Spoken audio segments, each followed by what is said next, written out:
I'm your host, Adam Schumes. I have quite the show for you tonight. Head out to Hagerstown and talk a little Suns, the first place Suns. How good does that sound? They clinched the division outright just days before the All-Star break. But you want to know what also happened 35 years ago? Dane Anthony threw out the first pitch in Suns history. Tonight, he makes his return to Hagerstown. Good luck tonight. Thank you so much, Coach. We're about 40 minutes from game time. We'll have full highlights and recap at 11. But you know, the Walkersville Lions wouldn't be anywhere without the support of their fans. Hey guys, why don't we give the Lions a warm welcome? For Shepherd Rams defensive end Chenille Jenkins, his collegiate football career has been guided by the word perseverance. When grades forced the former high school standout to take his talents to a Division II school. You know, I'm standing here with my buddy, the Coyote, the Keys mascot. He's ready to go. I'm ready to go. In a sport that is populated by women, I kind of ignore it. I mean, now I'm 26, I started twirling when I was 4. one man is twirling among the rest. I was 4 years old. You don't know the gender roles at that age. So I saw a girl twirling fire batons. I thought it was cool. Are we doing 3 baton? My name's Jonathan Birkin.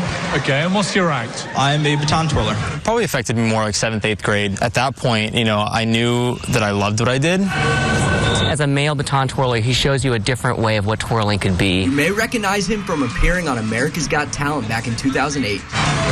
All those kids who called you names can shove it. America's Got Talent definitely had an impact on who I was as a person. He was phenomenal. I grew up very shy, and America's Got Talent brought me out of my shell. Now 8 years later, There have been ups and downs, and there's a lot of hard work. Jonathan is just days away before heading off to Sweden to compete for Team USA in the World Baton Twirling Championships.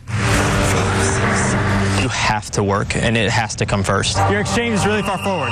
If he finishes on the floor and walks off happy that he did it and proud of what he put on, I think that'd be fantastic. While competing for the U.S. and Sweden, Jonathan wants his message to remain clear. We do a lot of what we do because we love the sport. Do it to make some sort of impact in society, because if not, it's fruitless. Adam Schumes, WHAG Sports. Over the past couple months, we have watched the Linganore Lancer lacrosse team win game after game, all along the way to capturing the 3A, 2A state title. They're led by unsung hero Jordan Sawyer. The now sophomore was the first ever freshman to be named to the Lancers varsity team, and as photojournalist Brandon Rosa and I found out, he has been facing challenges as long as he can remember. Just about a month ago, we watched the Linganore Lancers lacrosse team capture the 3A, 2A state title. But little did we know that one of their star players has been facing challenges since the day he was born. It's kind of hard for hearing because helmet on, sweat, and then kind of like my hearing aid turn off. But like I know, like I love the game, and it's not gonna stop me. Jordan was born without a metacarpal bone in his thumb, as well as a significant hearing loss. Most of the physicians that we saw said that the best thing to do for him was to just have it removed, and he would be acclimated to going through life without a thumb on his right hand.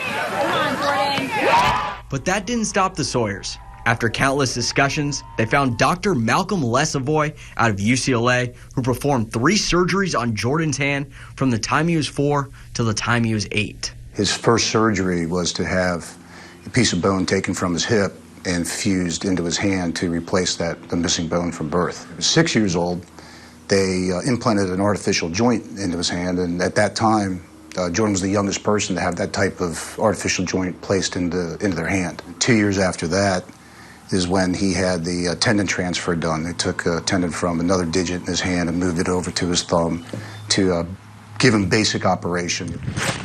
But that's not the only surgery that Jordan is going to need. We're coming up on revisiting this because of the lifespan of the joint itself, and looking to further strengthen it and see what advances have been made to even help him out more.